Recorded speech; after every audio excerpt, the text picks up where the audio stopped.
Welcome, everybody. I've got Scott Church to talk about the state of the CCG market. Early 2024, we're sitting here near the end of February. What's going on in Magic? What's going on in Lorcana? What's going on in Star Wars Unlimited? Kind of the gamut here of games and the broader kind of collectible space. We'll talk about Star Wars CCG and Lord of the Rings, all this stuff. Got kind of an exciting show ahead of us. But Scott, how are you, man? It's good to see you. Doing good, Matt. Thank you for asking. And hey, everybody, hope you guys are doing good and excited to talk about kind of what's going on in the games market right now. And apologies in advance for being here. My daughter, she's finding her voice and learning to wail. But let's first talk about Magic. I think that's always been the 800-pound gorilla in the room and the really interesting one for a lot of people. I think Magic is, despite having a weird setup right now, and I think it's Aether Drift or whatever. Yeah, that seems like maybe one of those skip sets for me personally, at least. I think they're going to have a banner year, and they're in such a good position with people coming back, with Magic Arena really thriving. It seems like Magic is just still miles ahead. People thought maybe 2 years ago they were fumbling the lead, but I think that Magic has such a lead on everyone else still, even with Lorcana, Star Wars Unlimited, Pokemon, etc. What do you think, Scott? Man, Magic is still just that gorilla in the room where stores, like I have a friend that owns a store. He said that Pokemon and One Piece are selling more technically than Magic, but Magic will remain the top, mainly because you can always get inventory. It's always available in stores, and you can go anywhere and play it. And he's like, you can't do that with One Piece, and you can't even do that with Pokemon. My brother-in-law is in the perfect range of young guy with expendable income getting back into Pokemon. He loved it as a kid. He's 34-ish, and so he's that perfect range where he's got little kids. He's got he's got expendable income with a good job, and so he's just buying a ton of Pokemon. But what he's found is he enjoys and loves collecting Pokemon, but he doesn't ever play it, and he doesn't find it enjoyable to play. So he's gotten into Magic to play. And I think that's like what you're seeing with so many people and these like 30-somethings that have that expendable income right now. They want to enjoy playing something. They love to collect Pokemon. The excitement's there. The breakers are doing it. You go to there's a card show every week now in Utah. I mean, pre-pandemic, there was a card show maybe once every year or two, and now it's every weekend. There's big card shows all around the West. It's becoming big, and it's off the back of Magic. It's off the back of Pokemon and sports cards, and the grading, the breaks, all this is like just exploded and brought in a new audience of people that love the excitement of watching other people enjoy these hobbies and play and collect.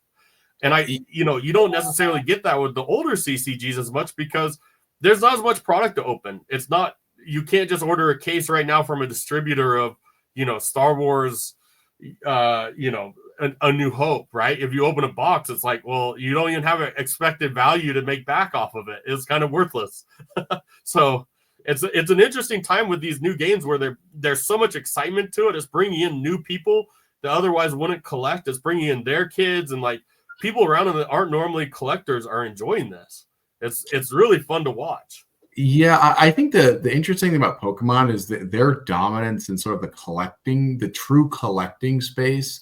There are just so many people that collect Pokemon that like even go to like these card shows, right? 5 years ago, they probably were dominated by, there's some Magic stuff, there was some Pokemon stuff, but sports cards, which are also having a renaissance right now. But Pokemon and like grading in specific is just everywhere right now, and how it dominates the collecting aspect of this hobby in particular is really interesting to me. And I also think it brings out sometimes the worst, where guys buying out targets and fighting over whatever Stars and Stripes, whatever the latest Pokemon evoluting. Yep. I feel like I look at the names of these, and they all look the same to me. It's like Evolution Stars, Crimson Sky. I'm just like, which is the good one? Friends, yeah. Yeah, it's so true. But I mean, Magic is in such a good place. There's kind of a breakdown. If you look at the top games, you got Magic, Pokemon, One Piece that most stores can't keep in. I don't know anyone that really plays it, but it seems to be the singles are selling like crazy. It's really, people are into it. Lorcana is people in it playing it, but I don't know how long it will last with like players sticking around. It seems like they're doing interesting things with the game. That's good. You got Yu-Gi-Oh still being its thing. Star Wars Unlimited, where it's set 4 coming out. We'll see how that kind of where it goes from there. Set 3 was kind of a bust. Set 2 was not good either. So it's like, can they find their footing? I mean, you look at Star Wars CCG. I mean, you had the Dagobah set at set 4 that was a huge letdown. So like, where will their footing be? Then you go into like that next tier gaming, like Digimon, Flesh and Blood, Sorcery, universes. Then you've got like Final Fantasy, Weiss Schwartz, Grand Archive. Like, you've got a lot of these even like C and D tier games out right now that are still like have their collectors, have their fun, have online groups. Like, the online communities are keeping these alive, that even if you don't have a local game store to play at, you still have a way to enjoy them. And with fresh product coming out, and then you've got a whole new group of, these Kickstarter games that should be hitting this year, former games. I've talked to a few game store owners. Most of them are not getting into the older games, mainly because they just don't see enough of a benefit to it of kind of resurrecting the games. But to those fan bases, they're really into it. And really sticking around. So it'll be really fascinating to see kind of this year how it shapes out of, and I don't even know what all the new games are coming out this year, but you got Magic with a Final Fantasy set, which is going to be massive. They're going to do a Spider-Man set at the end of the year. And even the set you mentioned at the start, it has a piece of, what's this set? Amonkhet, I guess, is in it. Like, there's Amonkhet remnants. And people are like, oh, Amonkhet, and they're like buying more. And I guess that's been a big success from this set. And so they're like, I guess we're getting Amonkhet remastered at the beginning of next year or something along those lines, where they're going to do a set going back to the Amonkhet realm of, an Egypt themed set, because that was popular in this current one. And so it's really fascinating to see, what's going on with the market. So those newer games are really hot, and in some ways, it's a detriment to a business like mine when the new games are doing so well, because you can get those new games easily. It's traded a lot. And those older games, people are just not playing and collecting them as much because there's a lot of excitement with the current stuff. The games I carry, all the older games, it seems like that kind of picks up when people are bored with the current games. And so it will be interesting to see when that shift eventually happens and people the newer games kind of die down a little, and we'll see an uptick again in our games. But who knows when that will be? Yeah, I think Magic, sort of wrapping up on Magic is in a really good position. They've moved to sort of this buffet model where people skip sets. I mean, and no one really plays Modern. Everyone's in either Commander or just randomly building decks to play with friends. I don't think Modern, I'm sure there's like a guy in the comments who be like, Modern's a huge thing, but like, I think of the 40 million Magic players, right, maybe 1 million play Modern or something, and the other 39 million are just kind of like doing their own thing, buying packs or building a cube or whatever. But they moved to this buffet model, right, where you get what you want. Like, for me, I have the Final Fantasy set. I'm a huge fan of Final Fantasy. I can't get into that many more universes, but it's a huge part of like my childhood and formative years. And they're doing Final Fantasy 6, 7, 10, and 14. Those are the ones that are going to have the cards. And I'm like, okay, yeah, I'm sold. I'll buy the Cloud Commander deck, right? Yep. Right there. And I mean, it's so interesting that Square Enix did this. It's going to cannibalize their own game, Final Fantasy TCG, which is a pretty cool game, to be honest. I think it doesn't really get enough love, but I think Magic is in a really good position, and they're just so dominant. And you mentioned One Piece. One Piece is, I also think of the last year, you've seen this growth of these whatnot sellers, the TikTok shops, like just people that sit and rip packs and, sell cards from the packs, or you buy. It's just such an interesting business model of moving product. I think a lot of guys did it on TikTok, and I'm sure there's Instagram Reels and guys doing it on YouTube and all this sort of stuff. But they found a way of actually making a business of it, right? Of just opening packs for people and then sending them the cards. Yeah. So I think it's like this new way of getting engagement, because that's ultimately the trouble with all of this. As a guy who does YouTube for fun, I can just tell you that, engagement from your audience is always trouble, right? It's always hard. Like, how do you keep people interested in what you're talking about? And I think for these games, having these sort of complementary platforms where people are opening up packs or talking, they open a pack and like, oh, Scott, you got a really good rare here. This would pair well with this. And you're like, oh, I feel more part of a community, even if I'm like, live in a place that doesn't have access to these products. So I think One Piece is really big in that sort of whatnot pack ripping, selling scene that has really emerged and has kind of flourished over the last couple of years. That definitely did not exist 5 years ago, or maybe it did. I just didn't know about it. But it didn't. I mean, you're spot on. I think that community aspect of doing this there's, I don't know. I think there's so much psychological stuff in play with all of that too, because it's almost like gambling. You've got the gambling aspect, you've got the social aspect, you've got the people working together in a common hobby that they enjoy. But I also wonder, like, how much of that is people just being kind of lonely at home and don't have like the friendships and the connections. And so that's the way they connect, is through something like a Whatnot or a stream. If you go into most sports card shops now, we've got one here in Salt Lake that's just a beautiful one called Overtime Cards. And it's got these glass cases. I mean, it looks like a jewelry store, like an Apple store with how it's set up, right? Like, it's just so well done. It's not like your typical kind of gross card shop that mom doesn't really want to take their kids to, or, gross game store looking thing. So I think a lot of these stores have rebranded how it looks and made it really appealing for the common collector. And they've got space for you to open and crack the packs and boxes, and you can be filmed while doing it, and they can put it up on their stream. You can show your friends your stream of opening that. It's made this whole community that didn't used to be there before aspect of it that wasn't there. And so I think for a lot of people that might be, not have that friend group that they want, or not as social as they want, it gives them an opportunity to have that, where maybe that's not their normal life, but it can be their online life.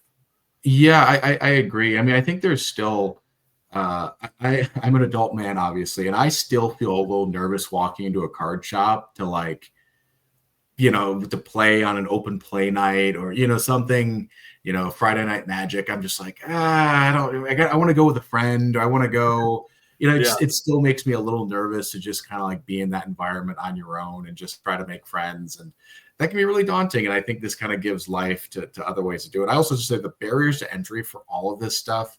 I mean, I'm sitting here looking at my iPhone next to me, and it has a more powerful camera than my computer could ever hope to have. Right. And right. I sure wish I invested in ring light producers 5 years ago. Like, the availability of ring lights and stands, and, all the apps that exist where you can run basically an entire business from your iPhone or Android or whatever. That has really reduced the barrier to entry, right? We have a 15 megapixel camera right there, high res, ready to go, 120p, whatever it is. I'm not a technical person, but like, you just have a quality product ready to go. And I think that's really, it can make a business very possible. So I think that's sort of bled over like all collectibles, and sort of the content around it has made a lot of, I mean, these companies must just be so, like Wizard of the Coast must be so happy that people are doing this. All this free marketing. I mean, it's so much free marketing. I used to travel a bit with a job doing accounting where we do auditing. And every time I travel to a city, I would be able to find my local game store. I'd bring a Magic deck. I could play Magic with it. But I'm also a big basketball player, so I'd go and play basketball at the local. I'd find the city like gyms or rec centers, or I'd find like city courts, and I'd just go play. And you can make friends so easily, both in basketball, just doing pickup ball, and same thing with just pickup Magic. You can meet new people, make new friends, just about anywhere with that. And I think that's the longevity of Magic, is you can bring a deck anywhere in the world, basically, find a game store, sit down and play, and make new friends. And it might be that awkward thing coming in without prior relationships, but if you're kind of like, hey, I'm going to meet new people here, it's a great way to open up. I think, it's an aspect that I would market even more if I was Wizards of the Coast, as that community aspect. And game stores are doing that for you. And I think you need to take care of them a little more, because they're the ones actually providing it. While they probably love that free advertising from all the rippers and all that, they're not providing as much of the in-store community that the store owners are doing. And it's like, those are the guys that like generally are not making as much, have much more overhead and much more risk. Like, I wish Wizards of the Coast and these other game companies took care of them a little more, because they're the true community and heart of this. And so I think that's like an interesting aspect of it. Yeah, I agree. I mean, I live in a city of 1 million people, and we only have one card shop. There's a few hobby, you know, like Yeah. a comic book place, but there's only one place that really does cards as their primary thing and not like minis or whatever. And that's one for a million people. And so that's not a great ratio, right? And there's some in the suburbs and stuff, but like actually in the city. And I just think it can be tough out there. But moving across sort of our so I think broadly the scene is really vibrant. And you know, we talk Magic, we talk One Piece, and Pokemon, but I think Lorcana is in a really interesting spot. I think their set 7 is coming out, just came out, and to me, set 7 with a lot of games is always a crucial time because it's getting close to when you might need to do a reset or you might need to do something clever to keep the meta fresh, whether that's cycling out sets or frankly just doing a reset, remaster.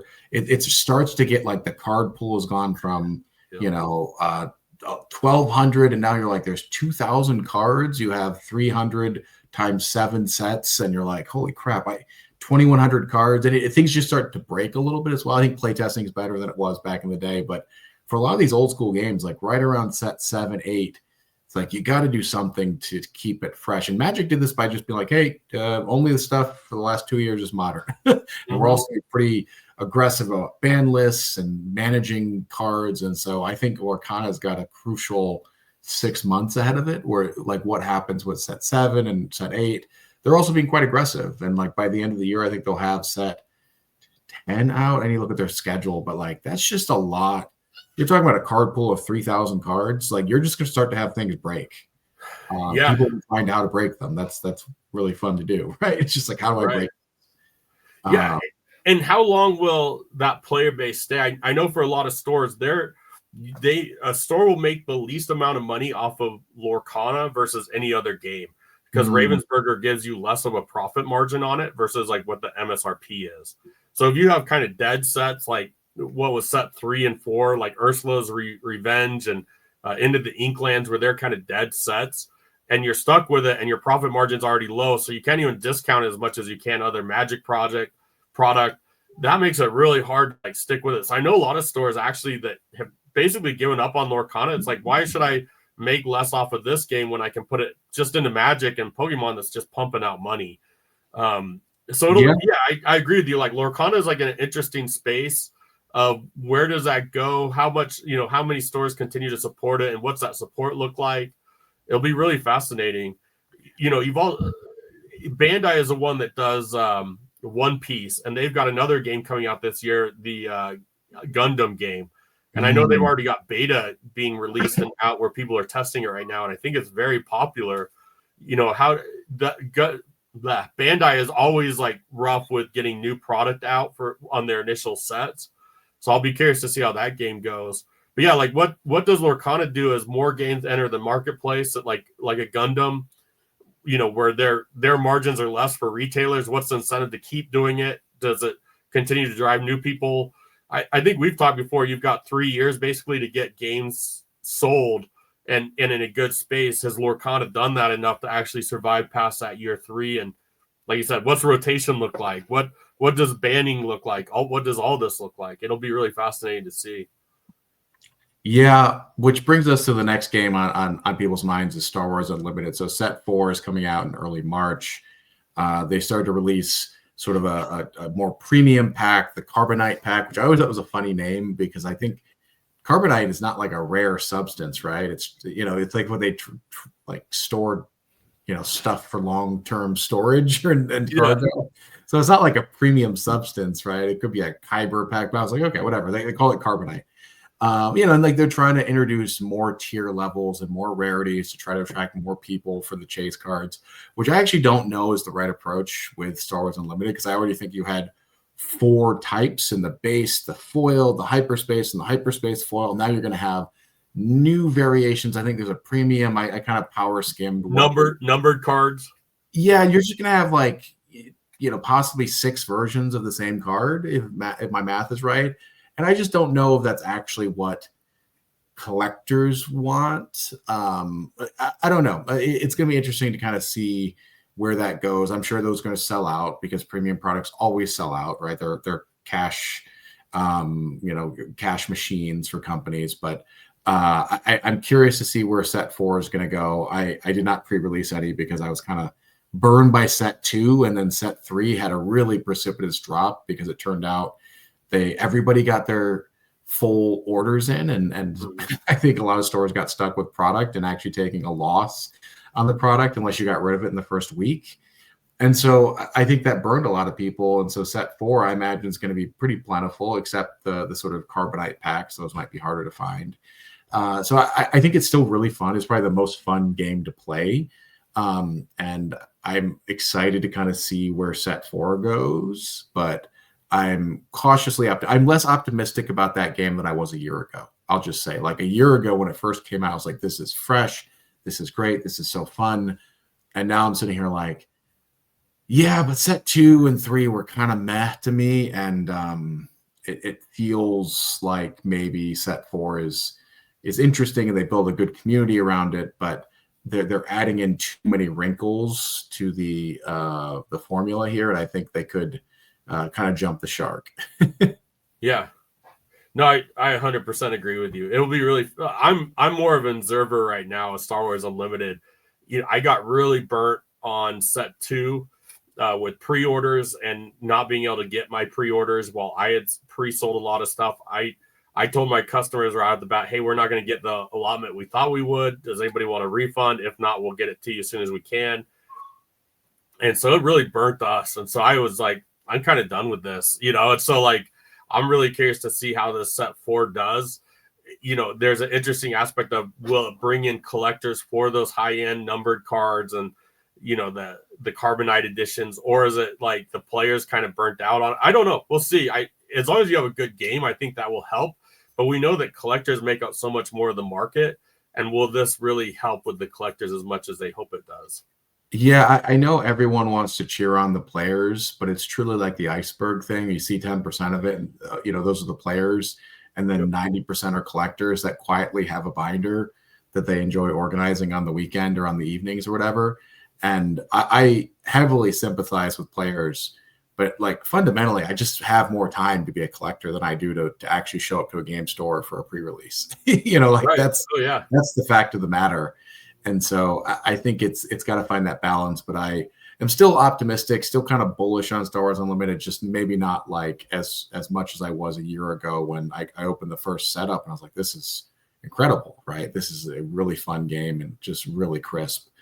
I also think that the price fluctuations in that game have maybe not helped people. Like, when people, buy a Darth Vader for $80 in May, and then it's $30 or $40 maybe in, October, that doesn't really encourage the singles market. Like, it's one thing to have 15-20% fluctuations. Those happen. But I think having like a 50% correction because you released a whole bunch of new stuff, it messes with people's confidence in things, right?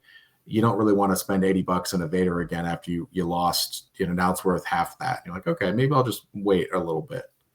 You need that collectible aspect to hold value and actually be collectible. And I think that's what really hurt that game, was that set 2 and 3 basically had no collectability to it because all these stores were dumping it, and it just dropped in value. And the collectible side, the scalpers, if you will, or the resellers weren't there driving that demand for it. And so it really hurt the game. And like you said, once that first set got reprinted and they had reprints out, it tanked all the pricing. And so if you had bought at the height, you were really out a lot of money on it. And that doesn't keep you happy with the game to want to keep dealing with it. And so I think they just were in a tough spot where it overinflated really quickly and then it underinflated very quickly. And there was no middle ground of just like, hey, this is fun, let's collect it. And people were happy with their spots.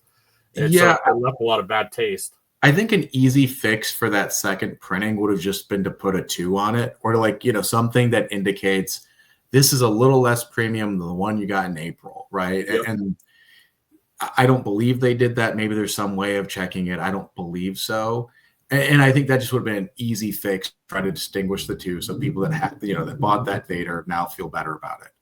And at least do something with the printing.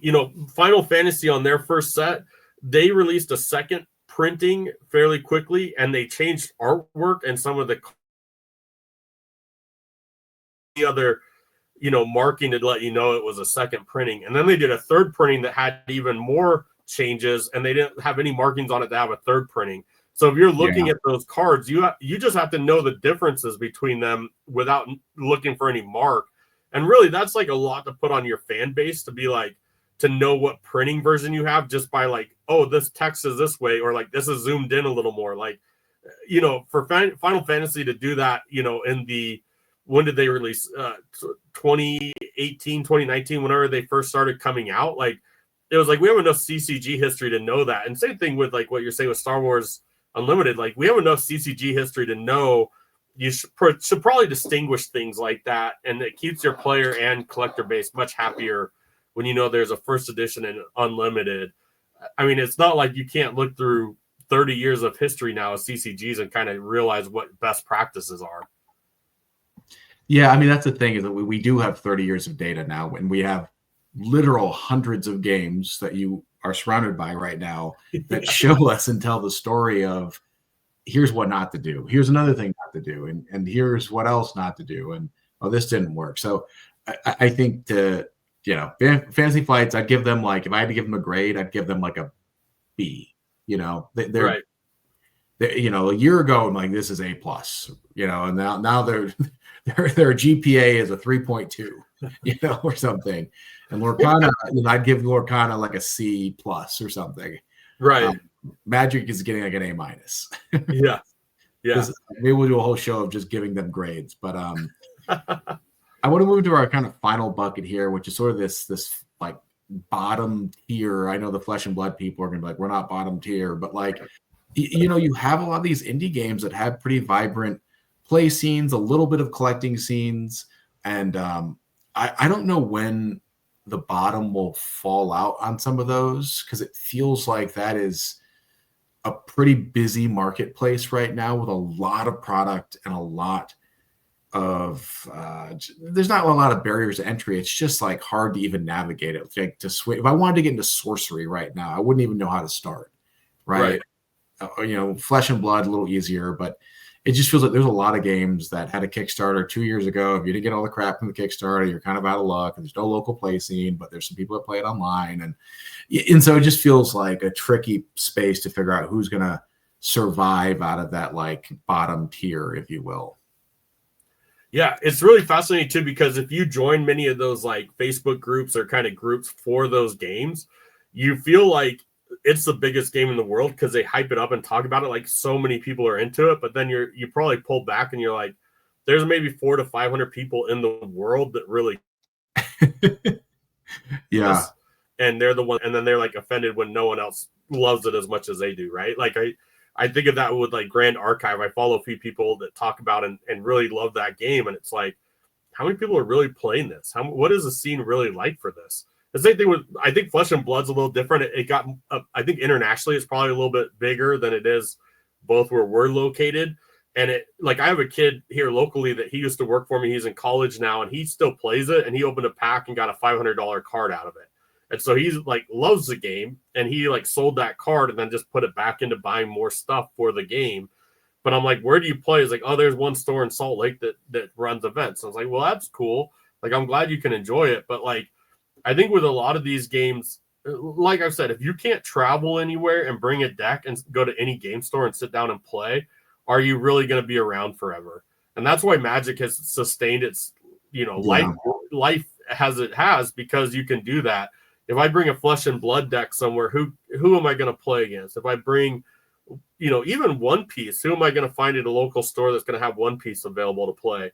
You can bring your One Piece binder and graded stuff to show your friends at the hotel.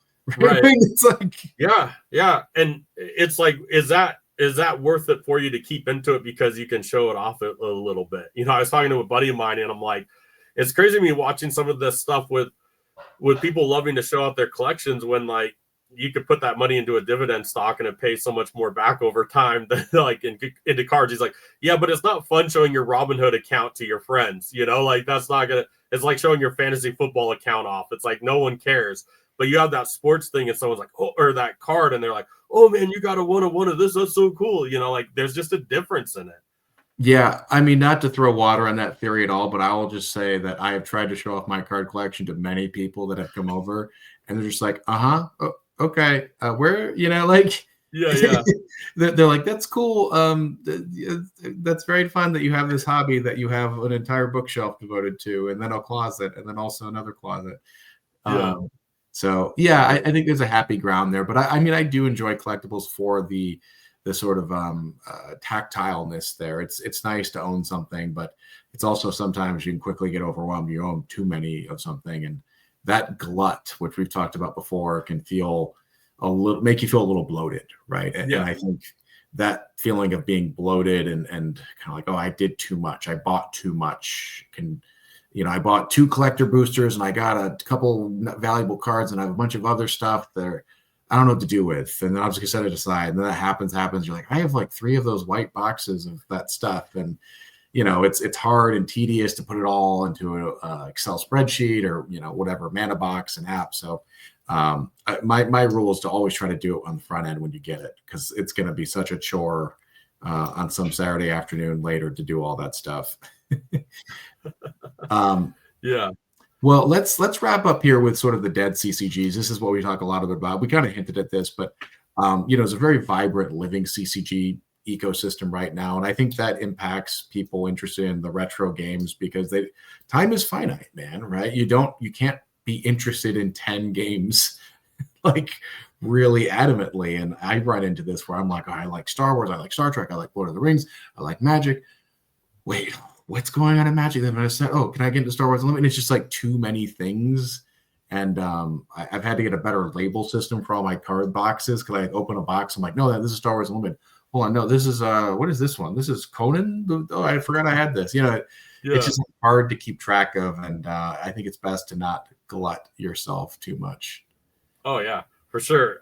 The old CCG market is still chugging along. I mean, we got in a bunch of buy lists this past weekend, about 2 rows of new cards. So that's about 2,000 new cards. And from that, I mean, it sold, a lot of stuff sold quickly. We had 7th Sea, we had Doom Trooper, Verse System. There's a lot of stuff that sold just right off the bat as soon as we got in. Overpower, which has a Kickstarter going on, or went on. And so people are really into that. We're adding 7th Sea. If you guys ever played this is a little punch out ships. I just got this all priced and ready to go on the site. I just need to add our inventory now. So that's a new game. I've got like Naruto. I've got just the first set on, but I know the later sets I haven't had that. Chaotic. There's a bunch of games where I'm looking at adding. One of them that has a bigger following still is Shadow Fist. I've got so much of that. I'm looking to add that. So, I mean, we've got a bunch of older games that aren't currently on the site that I'm pretty excited about getting on there and having up, but we're still supporting Star Wars CCG, still just chugs along, still sells really well. The hardest thing is finding cards in nice condition for these, because a lot of people, if they're in nice condition, are sending off for grading. So, we're still buying that sort of thing. But we're still seeing a lot of collections where people had like a Lord of the Rings or Star Trek, probably the 2 games that we sell a lot of it, but there's so much out there. People want to are selling collections quite often. And so it's kind of an interesting space right now. We're looking at lowering pricing a decent amount across the board. And so we're going to be making some adjustments here, but I think, people still collect the games that they love and enjoy. And so that's kind of nice that we have a lot of that. Yeah. And I think we're in this world where like you can do the stuff that brings you joy, right? If it's Magic at this moment and it's not Magic in a year, come back in 5 years. If it's Star Wars CCG now and it's not in a year, but it is in 3 years, or whatever game. And it's a nice place to be at, that to have all these tools in place, right? As well, where there's like online online sale points and, eBay and TCG Player. There's just so many resources. And I think that's just really good, because when I got back into this stuff 5 years ago, there was not 200 guys live streaming opening packs, right, of anything, let alone, Magic or Pokemon or whatever. So I think it's just interesting where the hobby's gone and how it's evolved. And notably, we have not gotten, I think people might have been predicting 10 years ago, like NFTs, maybe 7 years ago, NFTs will take over everything. And I don't think that's been the case. I think collectibles are really robust. It's just sort of in like a selecting, I think you kind of have a movement towards the more high-end stuff is more sought after, because collectors ultimately control, really move this, and players, for some of these games, there's just not as many players as there are collectors for many of them. Yeah, we got in like Dark Age has these like the Dark Age game has one set and there's like foil cards from it that we get in every once in a while, but I mean they sold out within seconds of them landing on the site. And I'm like, dang, should I raise the price on these? Like what's the true price on that? They don't have much sales data. And so for things like that, where there are still the collectors out there, they want those rare items that rarely come up, but it's hard to know pricing. I think we got them at like $10 each, probably, which is probably a steal for people. But like for a lot of this stuff, do we shoot for the moon and then it doesn't sell, or do we keep it where, it's going to make a collector happy, and we'd rather have happy collectors and fans and people that come back to us over and over. Yeah, I mean, I think that's like a lifelong goal. Like, how do you find that happiness, right? Like, because I think so many things I bought, and I'm just like, am I happy now I have this thing? I don't know. I paid too much. I overpaid. That's a big source of unhappiness, is overpaying. And you want to feel good with your collection, your collectibles, all that sort of stuff. Scott, let's wrap it up there. Any kind of final thoughts here as we close out? No, I appreciate it, Matt. If you stuck around this long, we really appreciate you. Thanks for hanging out with us. Category 1 games, we're 20 years in here. We're still chugging along, adding a lot of new games and still doing fun stuff. So come check us out if you need stuff. The goal is to eventually get into all the newer games and have them on the site and really make it where it's new and old. And I think we'll get there eventually. So, well, I'm celebrating almost 3 years of doing this stuff. That's awesome. Yeah, it's been quite a journey. So thanks for hanging, everybody. Like, subscribe, check out Scott's store, and we'll catch you guys later.